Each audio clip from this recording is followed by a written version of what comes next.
Dartmoor Prison, isolated from the outside world by walls of granite.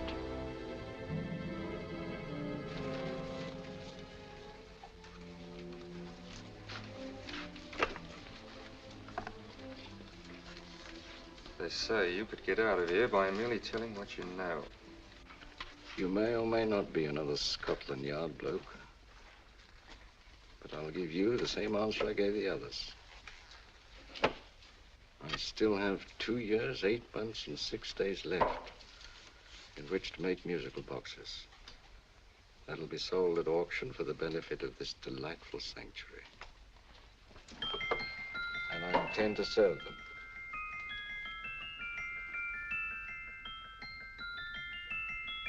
Move along. And now we come to the next object on our list, or I should say objects, because there are 3 of them. Now, ladies and gentlemen, these can be bought together or separately. Now, these beautiful little musical boxes only arrived this morning, and I didn't intend to put them on the auction block until later, but I'm going to sell them now. So, good friends, as our old pal Mark Antony used to say, lend me your ears. And what do you hear? Right. The beautiful tinkle tinkle of a musical box. What a lovely trinket. What a beautiful gift. Created and made by loving hands. A thing of beauty and utility. I was going to start with £5. It's a bargain, £5. Do I see any hands? If there's a connoisseur in the house, will go £3 for it. £2. £1. 10 shillings. Thank you, sir. Ladies and gentlemen, 10 shillings is offered for a musical box you couldn't buy anywhere in London for less than £5.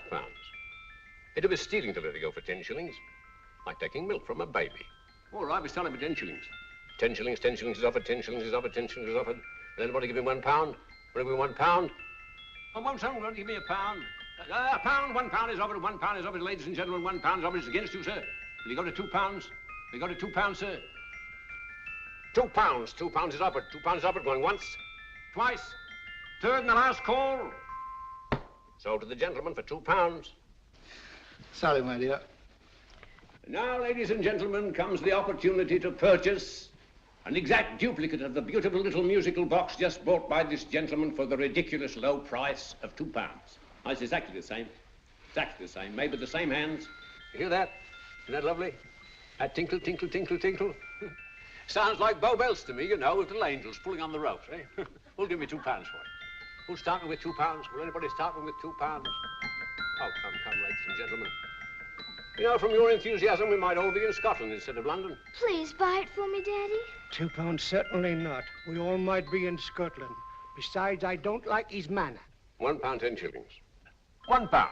£1 is ours. £1, £1 is offered. £1 is offered, going £1. Any advance?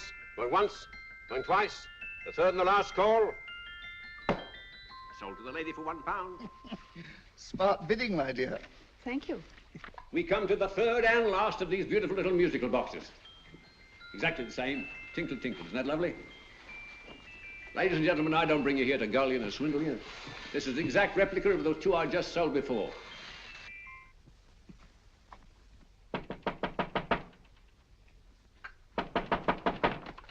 We're closed. But this is extremely important. Come in, sir, come in. I'm sorry to disturb you, but I was unfortunately delayed from arriving in time to bid on certain articles which I was rather anxious to obtain. Oh, perhaps they weren't sold, sir. We are carrying several things over. What might the articles be, sir?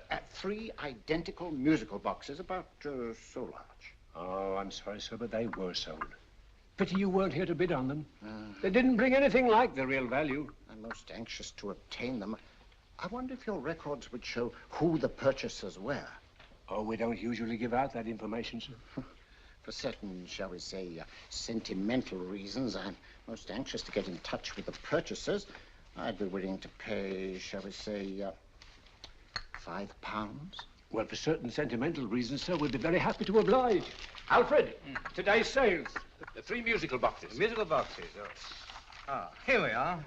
The first purchase for £2 from Mr. Julian Emery, 52 Portman Square. Write these addresses down, Alfred. Yes, sir. Second didn't leave any name. Well, how unfortunate. I think she's a dealer. You see, they don't like us to know where the things are going. On account of the profits. You say the second purchaser was a woman. Can you give me a description of her? Oh, she was a young woman, fairly tall, slender. She had a light complexion and dark hair, and she was wearing A grey suit, don't you remember? That's right. She probably runs a gift shop. She paid £1. You say she comes here fairly frequently? No, I didn't say so. But she does, sir. Like as not, she'll come in on Thursday. We have sales on Mondays and Thursdays. Oh. And the third box? The third? Oh, Mr. William Kilgore, 143B Hampton Way. For 10 shillings. Quite a drop from £2. Mr. Kilgore was a Scotchman. Oh. Well, thank you. You've been most helpful. Oh, thank you, sir. And any time you're passing, drop in. We always have lovely things for sale. How kind, sir? Thank you. I'll be back Thursday.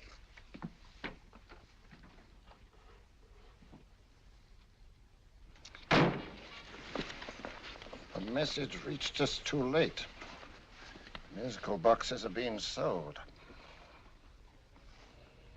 Well, let's get out of here.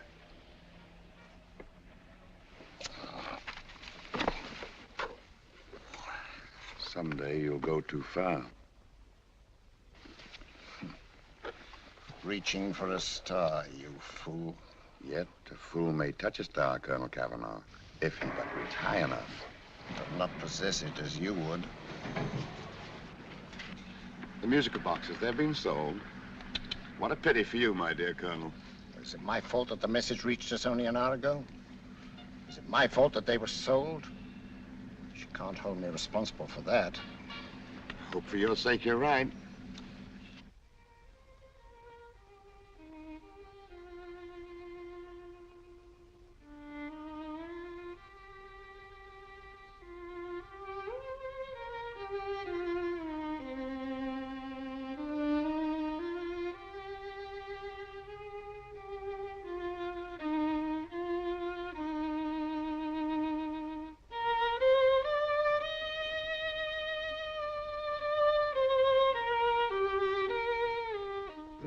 Upon you tonight at 7:45, a gentleman who desires to consult you upon a matter of the very deepest moment.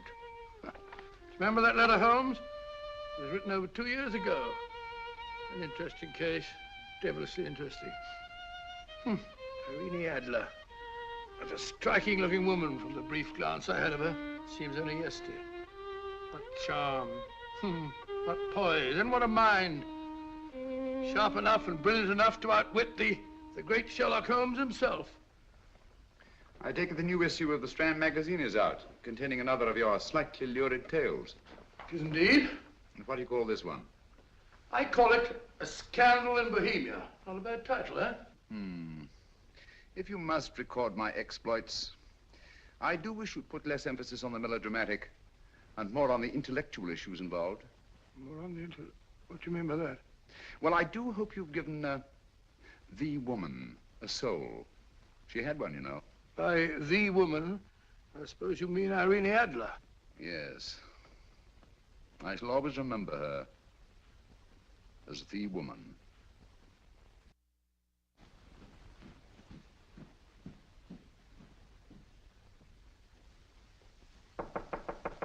Come in. I think. That's him, old boy. How are you? How are you, old boy? I haven't seen you for years. I want you to meet my old friend Sherlock Holmes. Holmes, this is Stinky. In other words, Julian Emery. How do you do, Mr. Emery? Watson has often spoken of you. Oh, has he? Yes, we were at school together. Yes, more years ago than I care to remember, but you didn't come in here just to remind me of that. No, I just happened to be in the neighborhood and saw your lights burning, so I took the liberty of looking you up. Still writing your mystery stuff? Yes, there's a new one out this week. Good, I never miss them. Oh, good, thanks. I say that bandage makes you look very interesting. Still poking your nose into other people's business as usual? Who hit you? I haven't the foggiest notion. Somebody knocked me on the head in my own living room and then proceeded to commit the most idiotic burglary you ever heard of. Fellow must have been balmy as a coot. Balmy? Why? Come sit down, old boy. Hey. Would you You like a cup of tea? Huh? Oh, all right. I'll go and tell Mrs. Hudson about it. Yeah. Why do you say the robbery was idiotic, Mr. Emery? Oh, simply from the fact that with about £5,000 worth of musical boxes in my living room, the thief, who I caught in the act, made off with one that isn't even worth £5. I gather you're a collector of musical boxes. Yes, I am indeed. Some of them are very beautiful, but not the one that was stolen. The thief evidently grabbed the first thing that came to his hand when he heard me coming into the room. Still, it's rather odd, isn't it, that having disposed of you, he didn't pick up something more valuable. Mm-hmm. Was there anything unusual about the stolen box? No, nothing at all. No, I picked it up in the south of France, several years ago. You say you have many valuable music boxes, and yet the thief made off with one that isn't worth £5. Sounds like rather an intriguing little problem. Yes, well, I take it that he was just an ordinary petty thief and didn't know the value. That is a possible explanation, and yet I venture to say that the average petty thief has a more extensive knowledge of the value of objets d'art than the average collector. Well, anyway, that's Scotland Yard's theory. They didn't get very excited about it. That's consistent anyway. I wonder if I might see your collection, Mr. Emery. Oh, of course you could, yes. Nothing a collector likes more than showing off his trophies. When will it suit you? No time like the present. Good. My place is just round in Portman Square. Shall we? Yes, right. Hello? Where are you going? Stinky hasn't had his tea yet. Oh, I'm sorry. We're going round to my place, where I'm going to give you something better than tea. Now, this one was made for Louis XV, and is one of the very few still in existence from that period. And a particularly fine specimen at that. Charming, isn't it? Quite.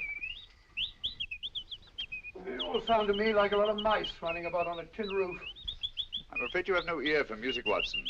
Give me a good old band playing a rousing march. You'll have all your silly little tweets.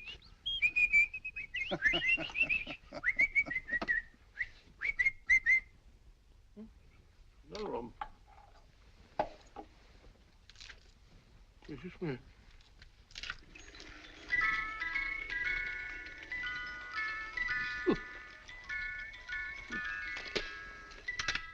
Stupid thing. Singing rabbit. What would you say offhand is the value of a box like that, Mr. Emery? Well, it's hard to say offhand, but I think we'll bring about £500 or £600 today. It's the gem of my collection. Yet a thief who steals an oddity like a musical box passes up one worth £500 for one of almost no value at all. Odd. Very odd. What was the stolen box like, Mr. Emery? Oh, just a plain wooden box about so big. Mm-hmm. As a matter of fact, I have one over here almost exactly like it. I picked this up yesterday at an auction room in Knightsbridge. Paid only £2 for it. Of course, I wouldn't in the ordinary way add one like this to my collection, but the tune intrigued me. I'd never heard it before.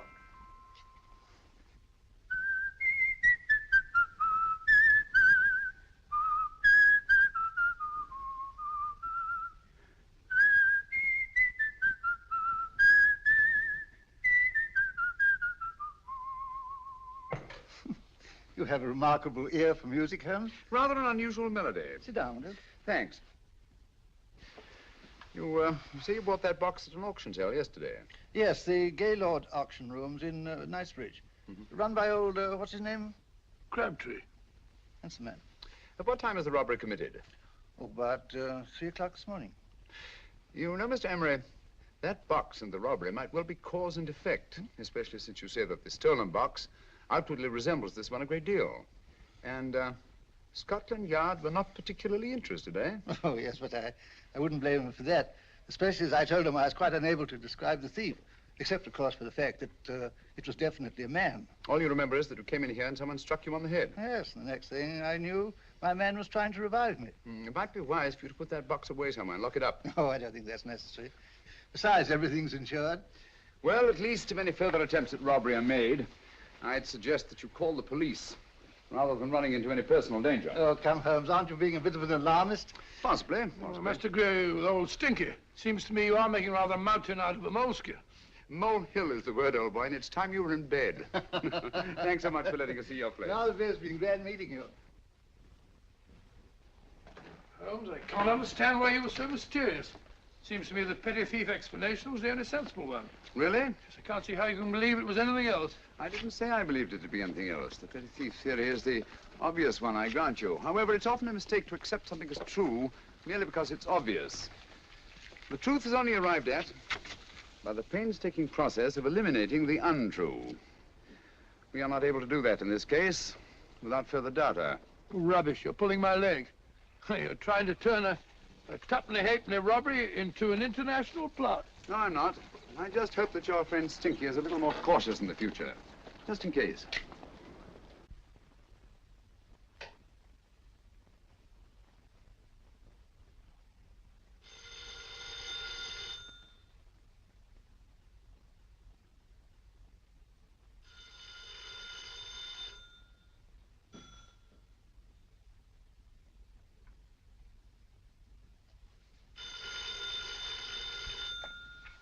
Hello? Yeah? Julian Emery here. Who? Why, of course I remember you, Mrs. Courtney. Yes, you're the one bright spot at that appallingly dull affair of Lady Sanford's. Huh?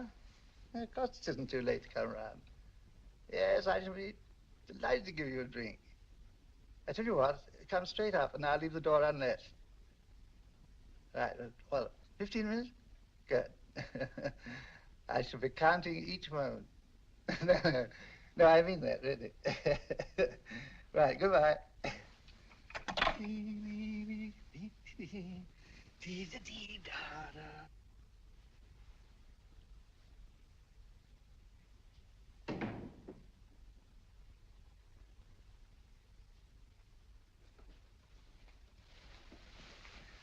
Boo! Oh, you startled me. Did I? Yes. Must be the pixie in me. I know I shouldn't have called you so late, but I was at a party just around the corner, and I remembered your invitation to see your collection of musical boxes. My dear Mrs. Courtney, pleasure is all the greater for being so unexpected. My friends call me Hilda. Thanks. Mine call me Stinky. Stinky, how quaint. Oh, what a perfectly wonderful collection of musical boxes. You know, when you told me you had a collection, I had no idea it was so attractive. Yes. They appeal to the ear as well as to the eye. Oh, what a plain little one. Why, it looks just like a country cousin amid all this grandeur. No. You mustn't underestimate the country cousin. Only last night a burglar broke in here, and with all these to choose from, went off with one very much like it. Really? Yes, I don't mind the loss of the box so much, but I do resent this crack on the skull. But it makes you look so interesting. Oh, do you think so? Uh-huh. It's funny, that's what old Fatso said. Fatso? I mean, Dr. Watson. He was here this evening with a friend, a Mr. Holmes. He's interested in my collection, too. Sherlock Holmes? Yes. Do you know him? I've heard of him. Yes, he seems to think I'm in some sort of danger.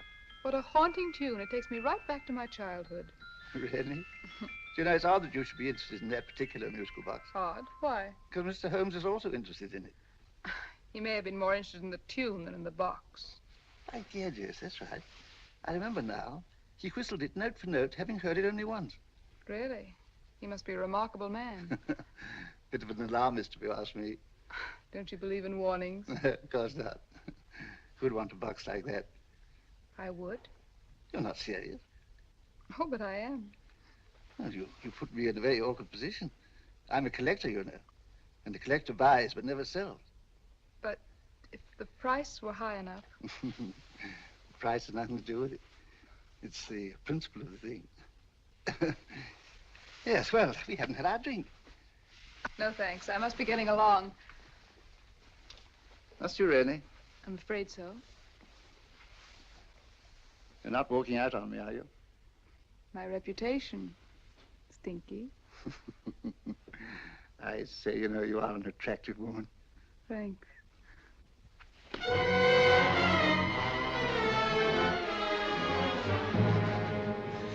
You fool. I told you to wait outside. What did you have to kill him for? All I had to do was walk out with this. He held you in his arms. Don't touch him. Don't touch anything. Now get out. I'm sorry. You're sorry. What about me? This is murder. What about Scotland Yard? What about Sherlock Holmes? Now get out!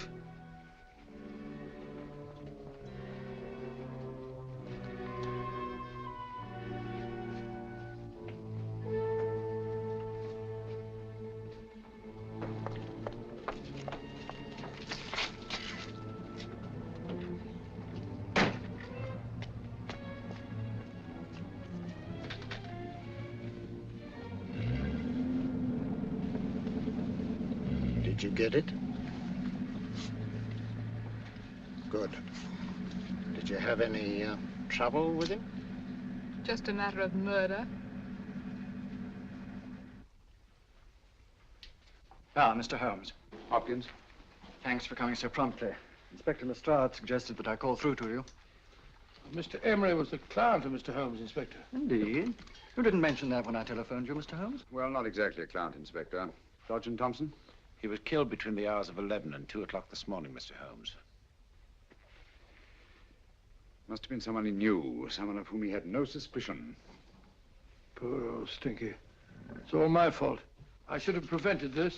Well, it's no time to start talking about that now, Doctor. Apparently it's gone.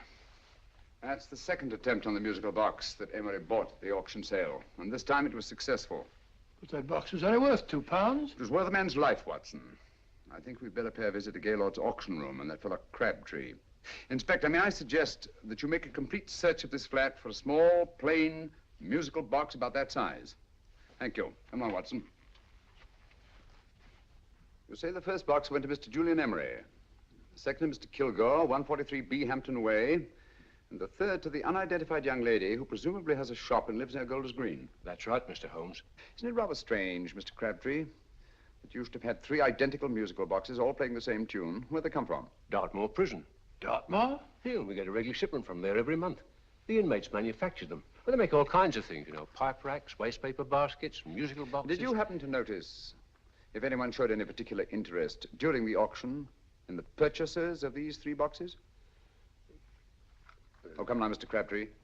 This is very literally a matter of life and death.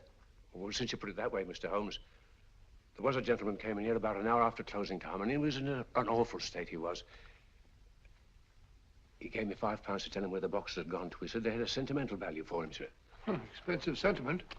Can you describe him? Well, he was tall, distinguished looking, and he had grey hair and a moustache. He was quite a gentleman, sir.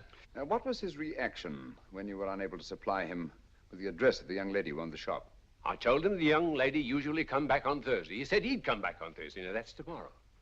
Thank you, Mr. Crabtree. You've been very helpful. Thank you. Come along, Watson. Where are we going now, Holmes? To the home of Mr. Kilgore, the man who bought the 3rd box.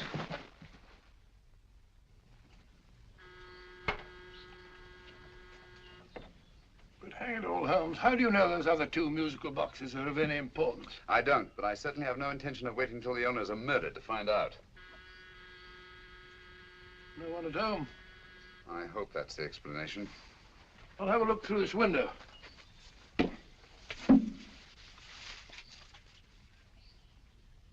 Doesn't seem to be anyone there.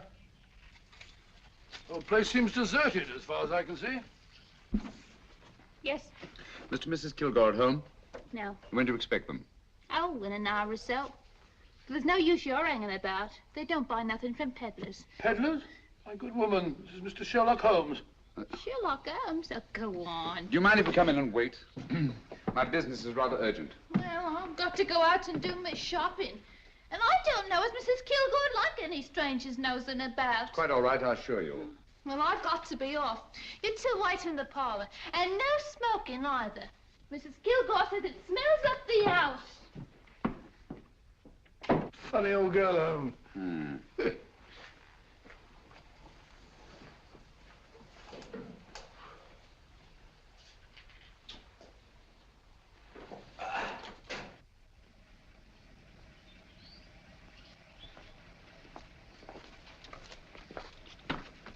Park Lane. Park Lane? And what would the likes of you be doing in Park Lane? Now, don't worry about the fare, Ducky. If you knows how to get to Park Lane, up it.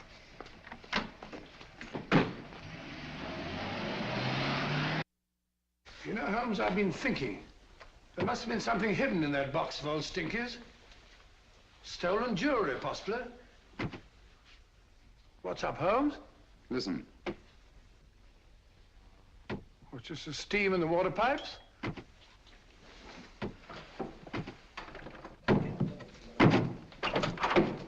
Watson! Great Scott! Come on, Holmes. Get on the chair here. It's all right, my dear. There. Now, don't worry. It's all over. There you are, dear. Don't cry anymore. She tied me up and shut me in the cupboard. I know. She won't come back. Did you show her your new musical box? Yes, she said she wanted to hear it play, and as soon as I showed it to her, she grabbed hold of No, I me. know. Now, don't worry. We'll buy you a new musical box. Yes, my dear, the best one in London. Watson. Oh, what a fool I've been. What do you mean, Holmes? She took the musical box out of this house in that market basket, right under our very noses. Why could the Kilgore charwoman want to take the music box? She isn't the Kilgore charwoman. She's a consummate actress. An extremely clever, unscrupulous woman who will stop at nothing. Take care of the child, will you, Wolfella, till our parents get back.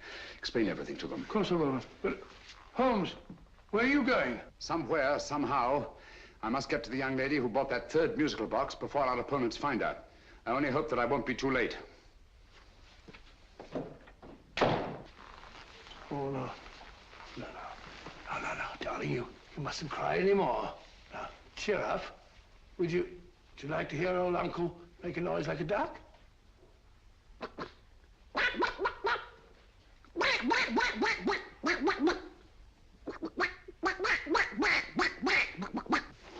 Oh, sorry.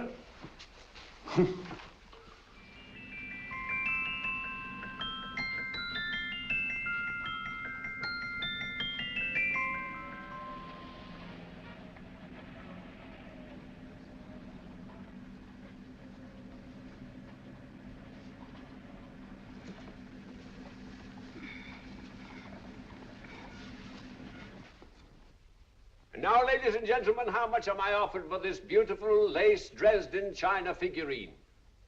A lady of the French court. Now, this is the genuine article. What a beautiful ornament for your mantelpiece. Or you could use it as a centerpiece on the dining room table. Now, will somebody start me for £10? Will somebody start me for £10? £8? £7? All right, £5 is offered, £5 is offered, £5 is offered, £5.10, £5.15, £5.15. £6 is offered, £6, going once, going twice, the third and the last call. Have you all done? Sold to the lady from Twickenham for £6. Next, we have a real museum piece, ladies and gentlemen. A fine 19th century doll. The costume an exact replica of the holiday clothes worn by the Hungarian peasant women. Now, ladies and gentlemen, an article like this would cost you from £15 to £20 in a West End shop. I'm not going to ask you for anything like that. Who'll give me £2 for it? £2. Anybody offer me £2? £2 for the Hungarian? £2? £1. What? Anybody give me £1? Anybody offer me £1 for the doll? £1 is offered, ladies and gentlemen. £1 is offered. Now, I'm not going to waste your valuable time or mine in trying to get one half of what this beautiful doll is worth. If the young lady can steal it for £1, that's her good fortune. So it's going once, it's going twice, the third and last call. Any more? Sold to the young lady for £1. And now, ladies and gentlemen, may I draw your attention to something which may be a great surprise to you, worthy of any collection. The only other one like it is in the British Museum. It's a Ming vase of the 7th dynasty. This vase lay in a large collection somewhere outside Rome for over 2 centuries, I understand. It was discovered there by the noted antiquarian Sir Andrew Coppleston. Now, some of you may remember Sir Andrew Coppleston. Besides being a noted traveler and antiquarian, he's also a gentleman rider.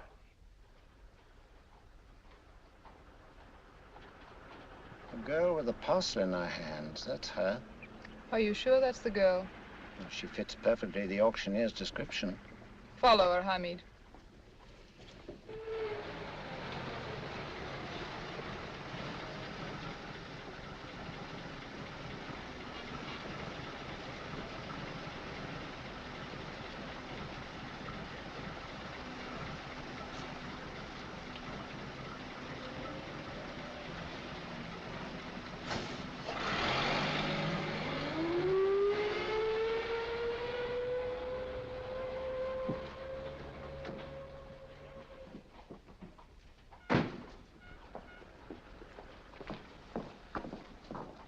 It's lovely, dear. And only £1. We can get at least 3 for it. Easily. I'll go make some tea. I could do with a cup. Right.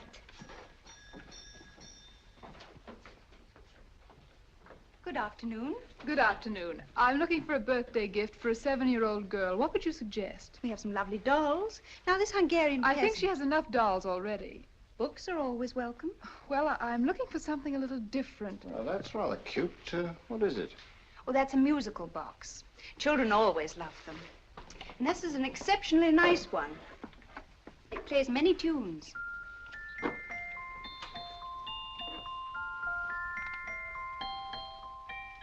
Have you any others? Yes. If you'll just step this way. I have only 2 left.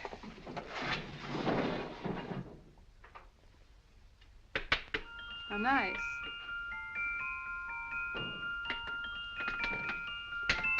Are you sure this is all you have? I'm sorry. They're rather hard to find, you know. That's our entire allotment. I did have one other, but I sold it earlier this afternoon. But it was only a plain wooden one. It wouldn't have been a very nice gift for a child. Really? Do you happen to know who the purchaser was? Why, yes. He left his card, just in case anyone should inquire for him.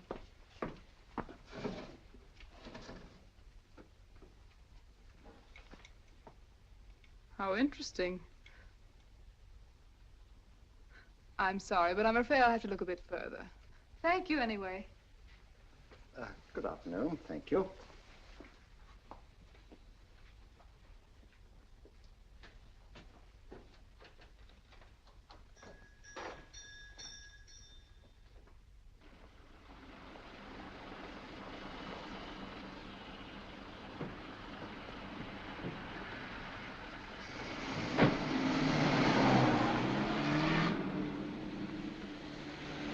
Heavy!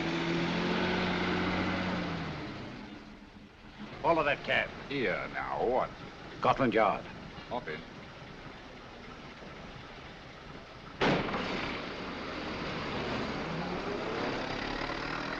Sherlock Holmes. I might have known. We thought we were the hunters, instead of which we're the hunted. We've been fools. We played right into his hands. Of course. He's had us followed. Don't look. The man in front of the toy shop. Hamid, turn sharp right at the next corner and again at the next.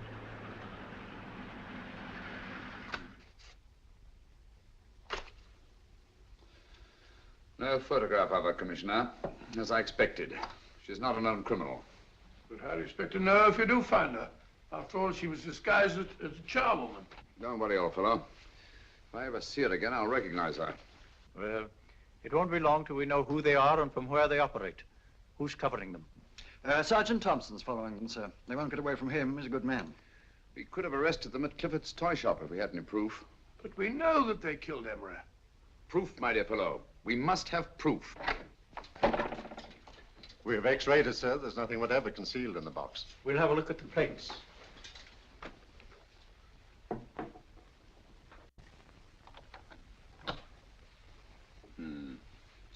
There must be some clue. And it's probably so obvious that we've all overlooked it. Seems to me we're up against a bunch of lunatics. Not lunatics, my dear fellow. Extremely astute, cold-blooded murderers. What can these little musical boxes have in them that's so important? Don't forget, they were made in Dartmoor prison. You can smuggle stuff into prison, but not out. Do you want us to break the box apart, sir, to see if there's anything the X-ray hasn't caught? No, not yet. Do you mind if I take it? Certainly. Thanks.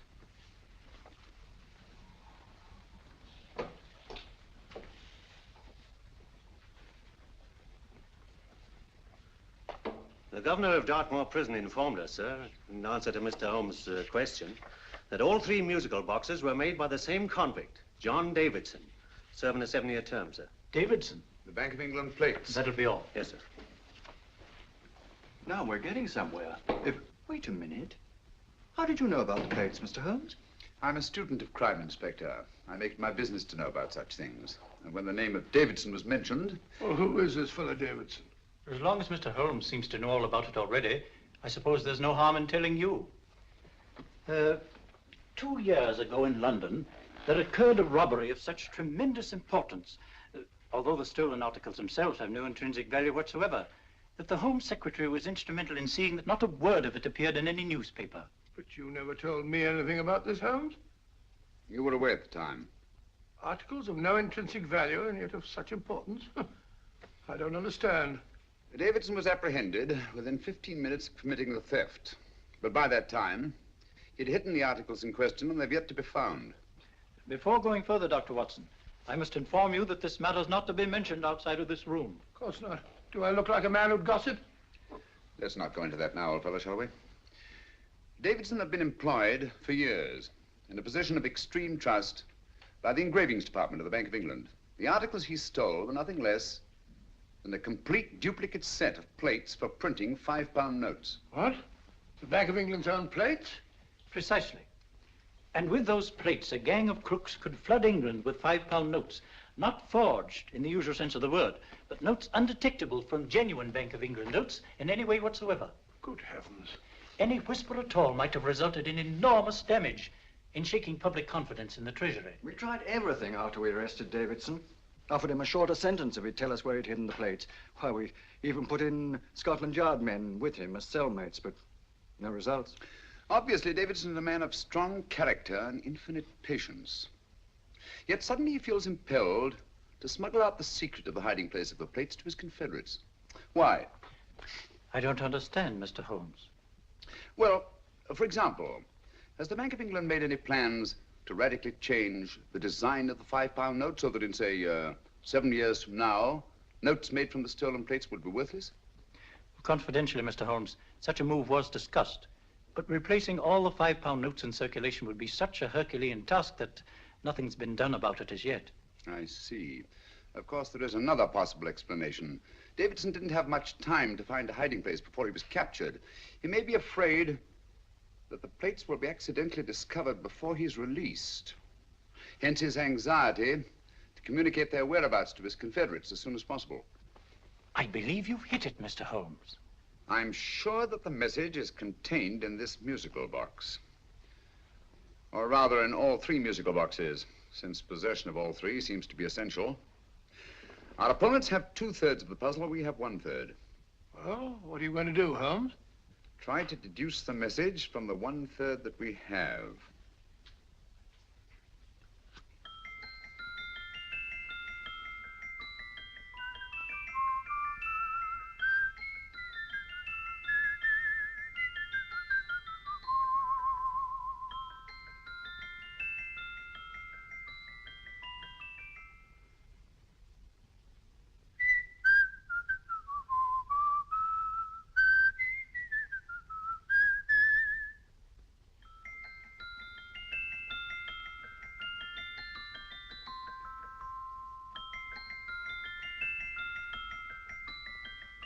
It's the same tune as the one played by Emery's musical box.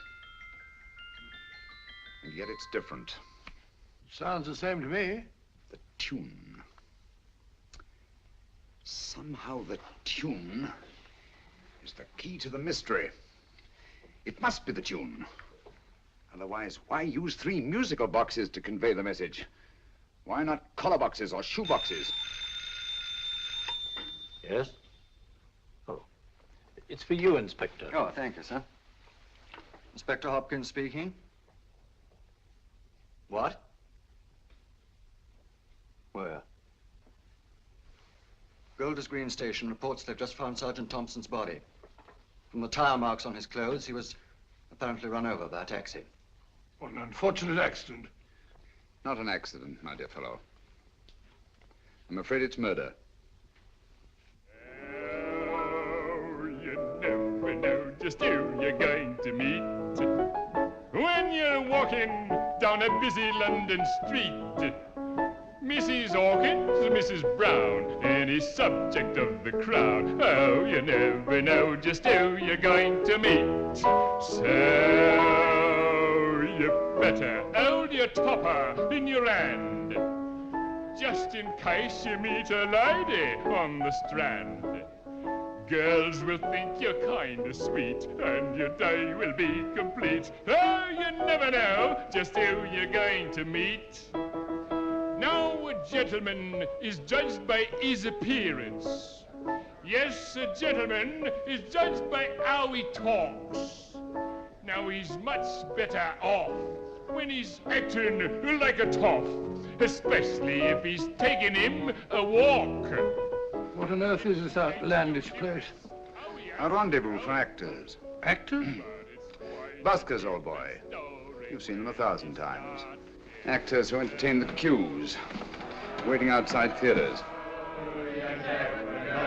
Who you're going to meet when you're walking down a busy London street. So you better wear your best velvet pies to look your best, 'cause you never know just who you're going to meet. So you better keep your manners right in view, just in case a lion gives a how'd you do. Keep your trousers in a pleat, shine your shoes and keep them neat, 'cause you never know just who you're going to meet. Blimey. Mr. Holmes. How are you, Joe? Never met him. And yourself? Fine, thank you. I want you to meet a friend of mine, Dr. Watson, Joe's sister. Oh, well, any friend of Mr. Holmes is a friend of mine. Hi, Joe. He did me a good turn once that I'll never forget. Yes, I cleared Joe of a most unpleasant charge. Murder, no less. Oh, really? By proving to the satisfaction of the police that he was busy at the time blowing open someone's safe. That's right, Governor. Good gracious me. Joe, now you can help me. Come on, buzz off, buzz off. Come on, up it, up it. Can't a gentleman have some peace and quiet around here? And you too. There you are, Mr. Holmes. Now we can have some peace and quiet around here. Thank you, Joe. There's £5 in this for you. Well, I wouldn't want to take it on myself, sir, but I can get somebody to do it for you for half of that. You don't know what the job is yet. For £5? Murder, ain't it? What? No, Joe, not murder, just music. I want you to identify a song for me. Oh, there ain't a song that's been written that I don't know. That's why I came to you. Of course, the violin is more my instrument, but, oh, well, here we go. Now, listen to this, Joe.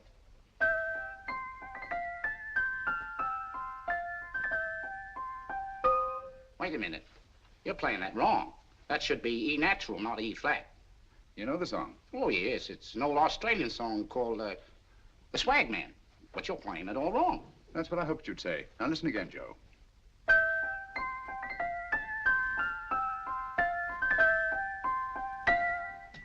That's the same tune, all right, but you're making different mistakes than you did the first time. No, not mistakes, Joe. Call them variations. Here, play the song for me, will you, the way it's written.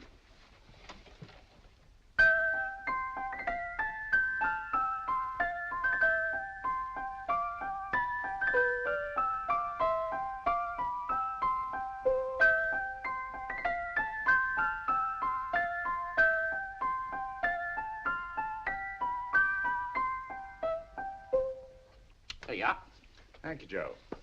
What's it mean, Holmes? Are you onto something? Perhaps. I don't know yet. It's probably a code of some sort. Joe, could you write the song down for me, the way it was originally written? Oh, sure, Mr. Holmes, but it'll take a few minutes. Mm-hmm. Here, Mabel. Pale ale. Come on, up to it. Along with it.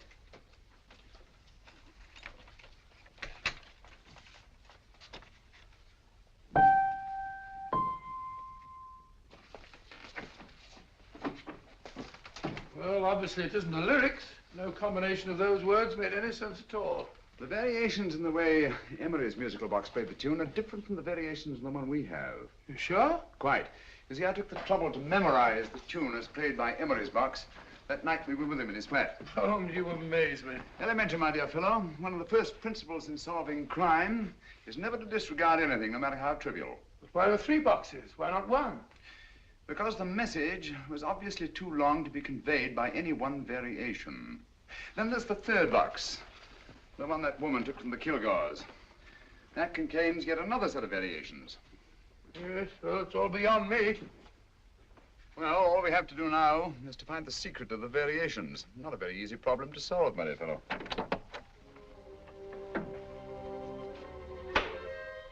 Hello. What's up? We've had company.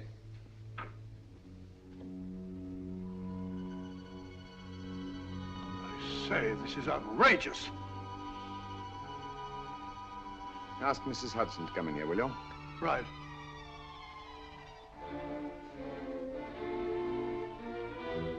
Hudson? Yes? Oh, there you are. Will you come up here at once, please? Oh, coming, sir.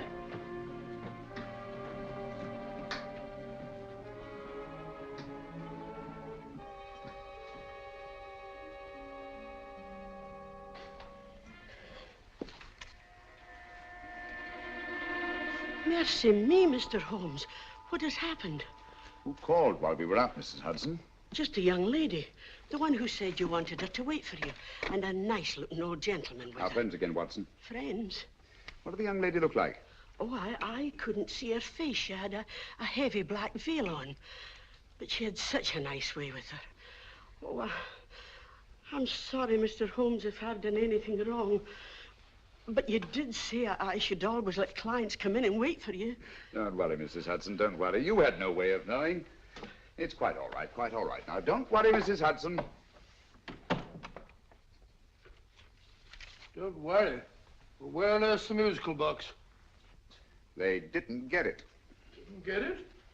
Where is it? It's in your hand. Huh? In that biscuit jar. Take the biscuits off the top. Now put your hand inside, and you'll find the music box. Well done, Holmes. Well done. Amazing.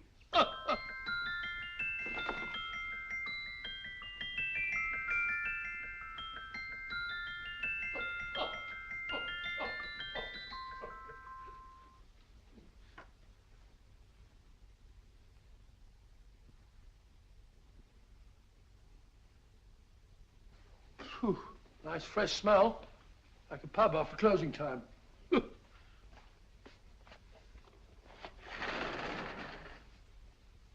I say, Holmes, What? it's morning. Allow me to congratulate you on a brilliant bit of deduction.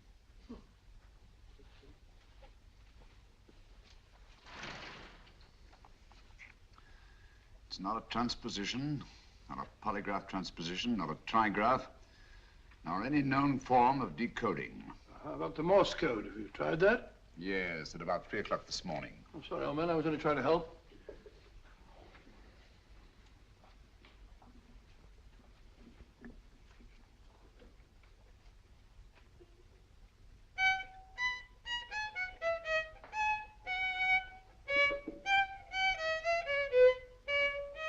Oh, do me a favor.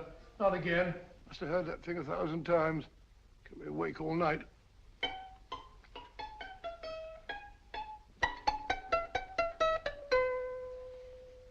Not a very distinguished composition, I grant you. You know perfectly well I don't know one tune from the other. When I was a kid, my people tried to have me taught the piano. I've always felt sorry for that old teacher of mine. The poor old girl finally reached the point of numbering the keys for me. 1, 2, 3, 4. Even then, I never progressed beyond it. Numbering the keys, Watson. The 19th key of the keyboard is the 19th letter of the alphabet. S. Here. Write it down when I give it to you, old fellow, will you? The first altered note. Write S first. Now, the 8th key is H. The 5th key, E. The 12th key, L. The 6th key, F.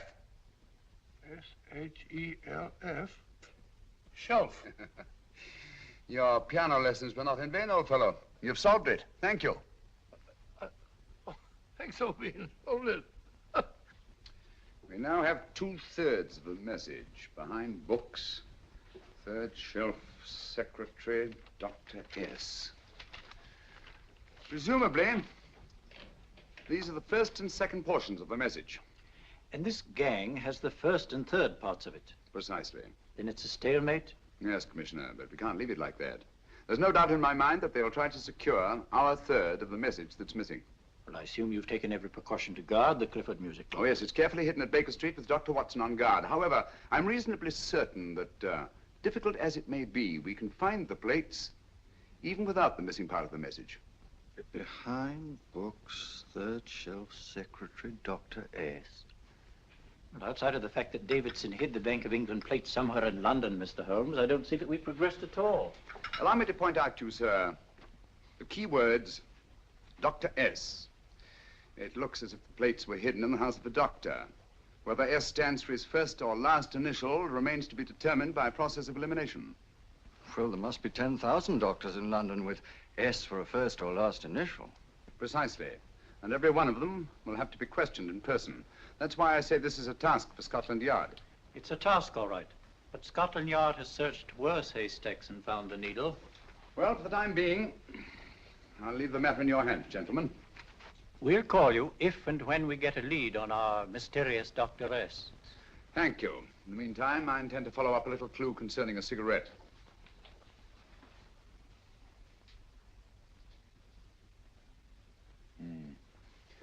You're certain of the identification of the tobacco? Absolutely. I have made up this special blend for only 3 customers. It is almost pure Egyptian, with admixture of latakia for added body, and a pinch of perique. Merely a whisper, as one might say, for elusive fragrance. Yes. And the 3 customers? Major Wilson in Bombay, India. Mrs. Catherine Leamington Smith in Ireland. Yes, and the 3rd? Mrs. Hilda Courtney of Park Mansions, Bryanston Square. Thank you. Thank you very much. You've been most helpful. It is a pleasure to have been of service, Mr. Holmes.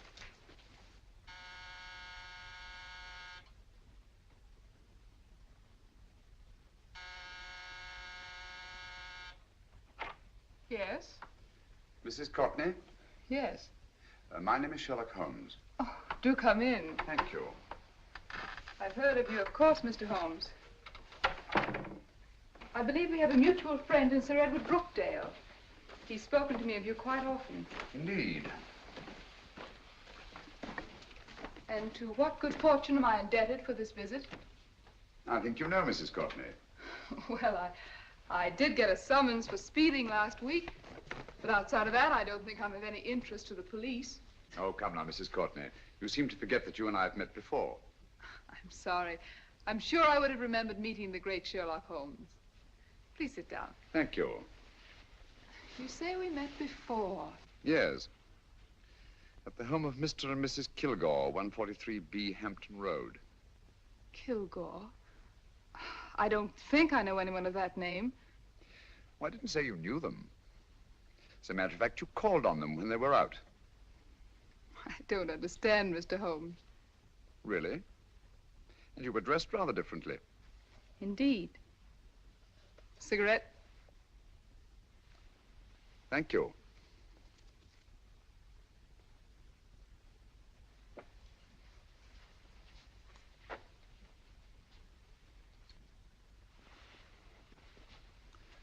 Thank you.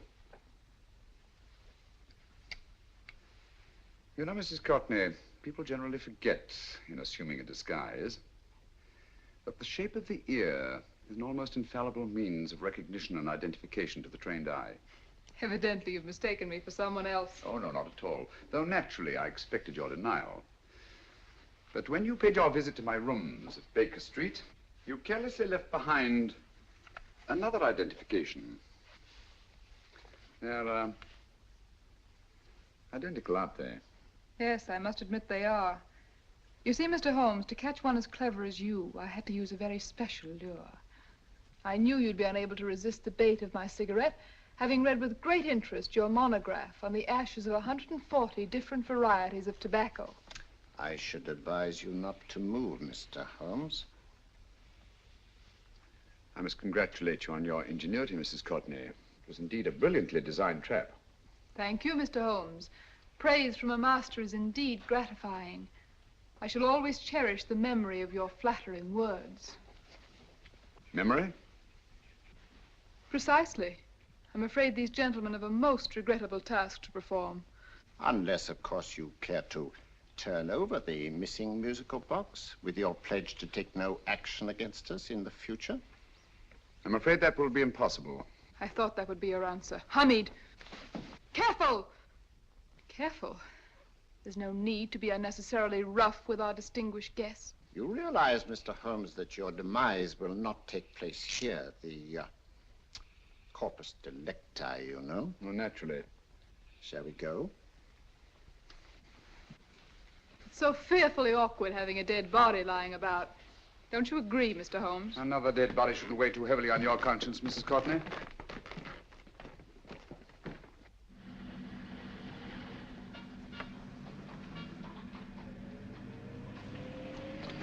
You mind if I have a cigarette? Don't see why not.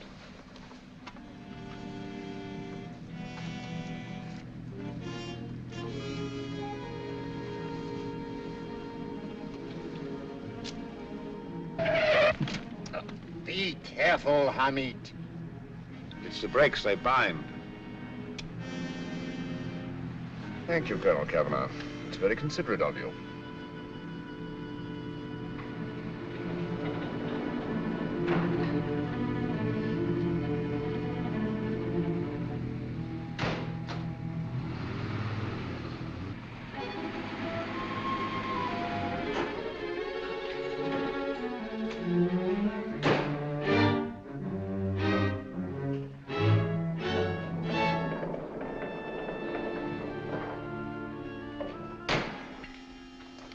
You'll be happy to know, Mr. Holmes, that your death will be a painless one. Hamid, attach this to the motor of the taxi. That little attachment, my dear Mr. Holmes, contains the deadly fluid known as monosulfide. The Germans use it with gratifying results in removing their undesirables.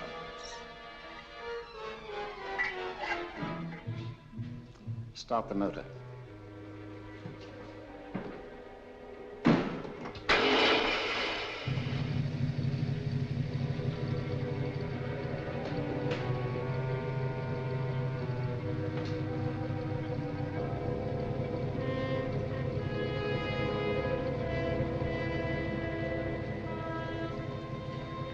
Tape his mouth.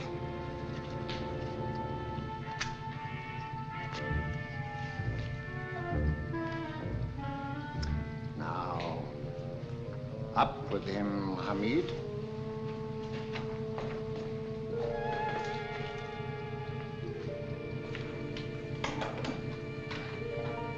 You find yourself like Muhammad's coffin, Mr. Holmes, suspended between heaven and earth.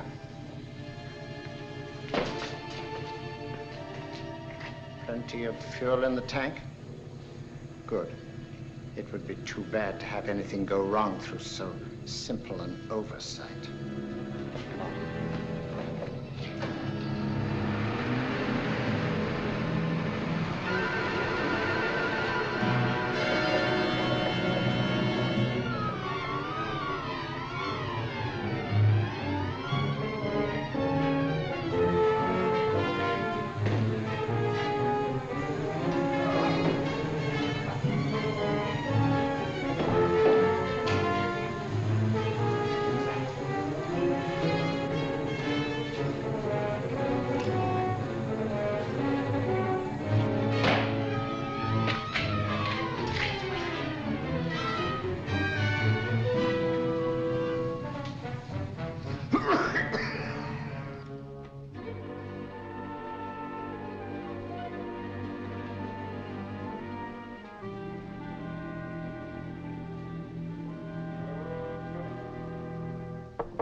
Good afternoon. Mr. Sherlock Holmes? No, I'm Dr. Watson.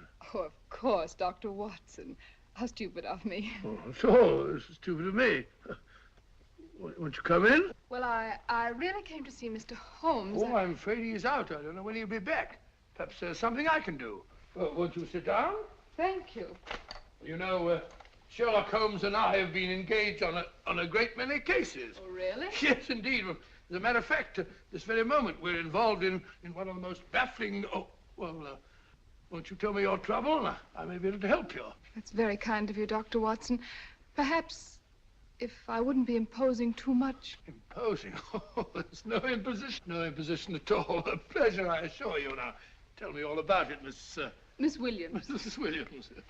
I live in Surrey, Dr. Watson, and I've come up to London in sheer desperation. My only sister has disappeared, and the local police seem utterly unable to find her. Well, Holmes and I solved a case exactly like that once. Very interesting as far as I remember. I call it the adventure of the solitary cyclist. Oh, sorry. Now I come to think of it, it wasn't so very similar. Entirely different. I don't think what I was saying. Where were we? She's only 17, Dr. Watson, and until she disappeared last Thursday, she seemed to be in the best of spirits. Possibly a romantic entanglement? Oh, no, nothing of the sort. She left no note, didn't even pack a bag, no explanation. She just started to walk to the village from our house in broad daylight and simply vanished from the face of the earth. Oh, there. Might I have a glass of water? Glass of water. Have one minute.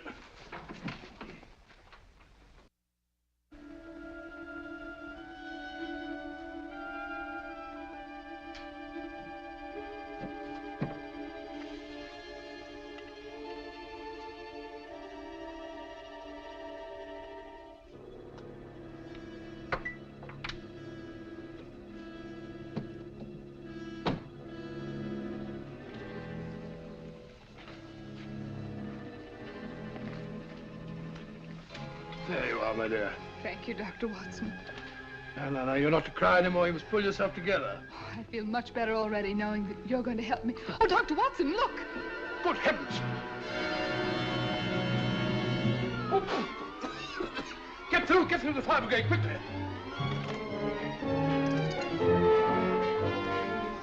Haven't you a fire extinguisher? By Jove, we have in the kitchen.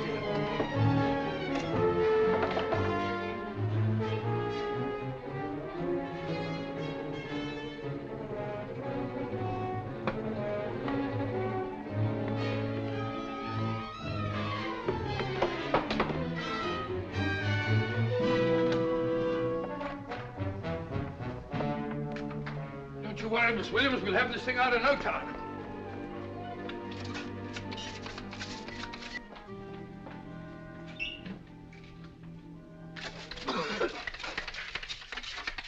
That's got it. Yes, get some air. Well, you see, there was no need for the fire brigade after all. I hope you weren't too frightened, Miss Williams. Oh, gone. That's the trouble with women. They always lose their heads in an emergency. Well...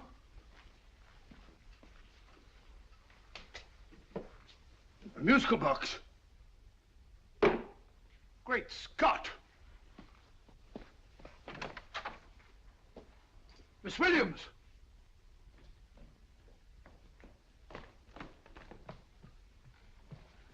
Well? Good. And Holmes? By now, Mr. Holmes has no doubt exchanged his violin for a harp. Always assuming that heaven is his destination. Yeah. And now that we have the missing musical box.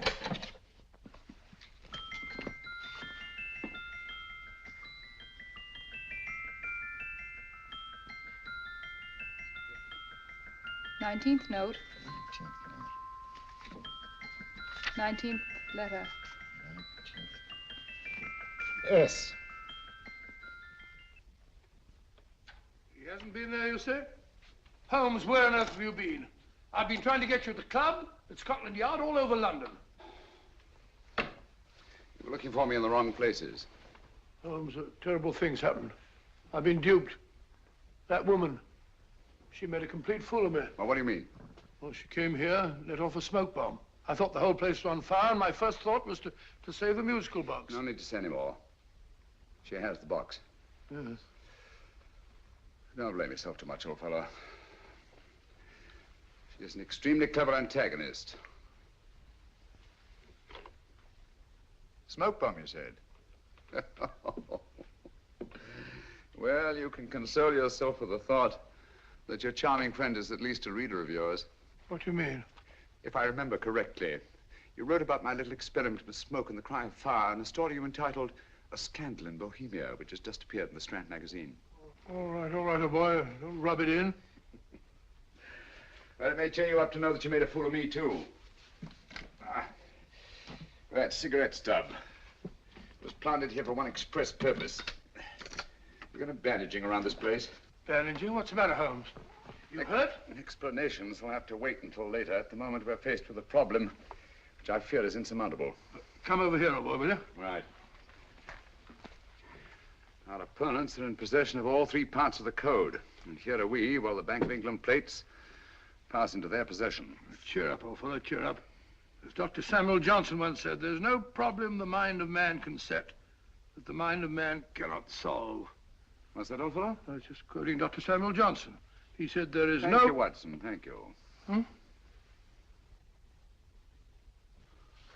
Leaving the front reception room, we come into the main hall, where Dr. Johnson was in the habit of passing through to have his meager meals in the dining room opposite, in company with his friend and biographer, James Boswell.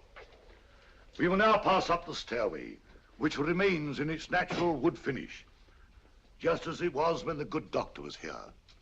The framed etching on the wall is believed to have been presented to Dr. Johnson by the distinguished painter, Sir Joshua Reynolds. I've been told here that picture was given in by Mrs. Thrale, and it's definitely not a Reynolds. Is that important, my dear? Oh, I'm sorry. This way, ladies and gentlemen, please, this way. Move along, children, move along. The secretary's not on this floor. Patience, Hamid. I have a feeling My that... dear Colonel, with Sherlock Holmes out of the way, what could go wrong?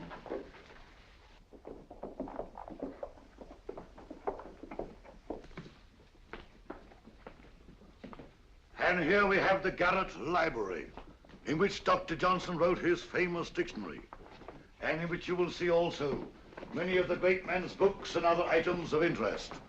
Step forward, ladies and gentlemen, please, step forward.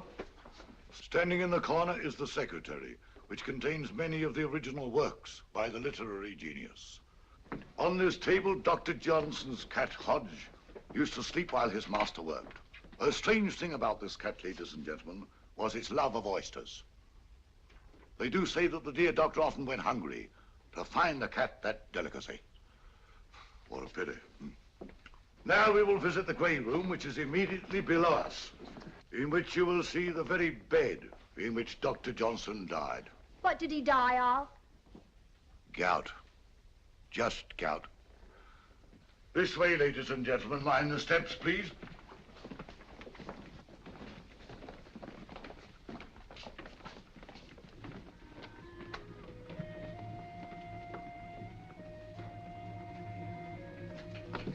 Your keys.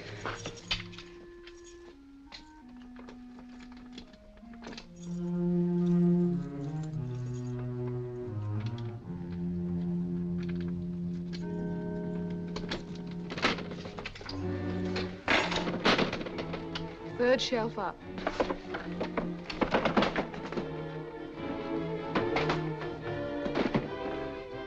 The knife.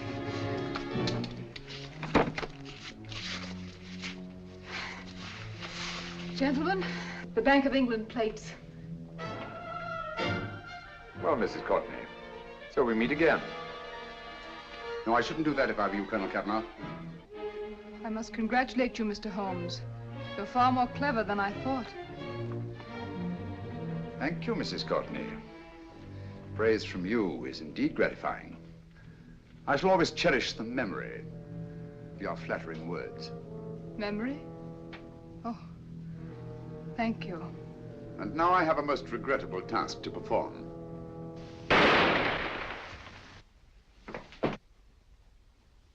Holmes! Coming, Holmes! Holmes, you all right? Perfectly, thank you, old fellow, but I think this gentleman on the floor requires some medical attention. We must see that he looks his best, you know, when he's hanged. Take them in charge.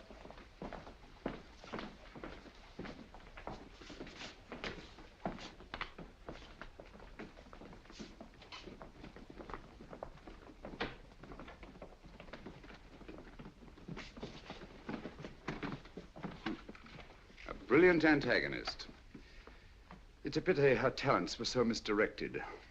Will you see that these plates are returned to the Bank of England, Inspector? I still don't understand how you solved it, Mr. Holmes. It's entirely due to Dr. Watson. He gave me the clue when he mentioned Dr. Samuel Johnson. Well, congratulations, Doctor. Oh, thank you, Inspector. I don't think I'd have done it entirely without Mr. Holmes's help, you know.